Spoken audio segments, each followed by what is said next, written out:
সম্মানিত সেনাবাহিনী প্রধান নির্বাচন সংশ্লিষ্ট সকল স্টেকহোল্ডারদের সাথে মত বিনিময় সম্পন্ন করেছেন এবং এই মত বিনিময়কালে তিনি দুটি উদ্দেশ্য অত্যন্ত পরিষ্কারভাবে উনি উপস্থাপন করেছেন। প্রথমটি হচ্ছে যে এই নির্বাচনের সাথে যারা সংশ্লিষ্ট অসামরিক প্রশাসন এবং আইন শৃঙ্খলা রক্ষাকারী বাহিনী আছে তাদেরকে আশ্বস্ত করা যে তাদের যে কোনো প্রয়োজনে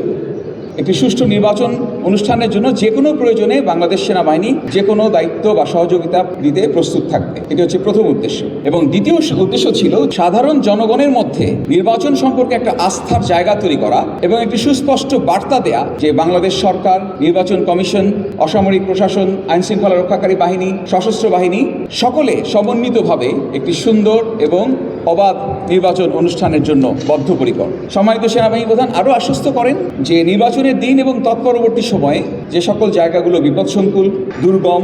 সেই সকল কেন্দ্রসমূহে নির্বাচন সংক্রান্ত ব্যক্তি বা সরঞ্জামাদি যদি পরিবহন করতে হয় তাহলে সামরিক হেলিকপ্টার এবং জলযান প্রস্তুত থাকবে এবং যে কোনো জরুরি প্রয়োজনে যাতে আমরা খুব দ্রুততম সময়ে আমাদের সেটা মোকাবেলা করতে পারি সেজন্য সকল বাহিনীর হেলিকপ্টারগুলোকে সারা দেশের বিভিন্ন স্থানে আগে থেকেই মোতায়েন করা থাকবে। এবারের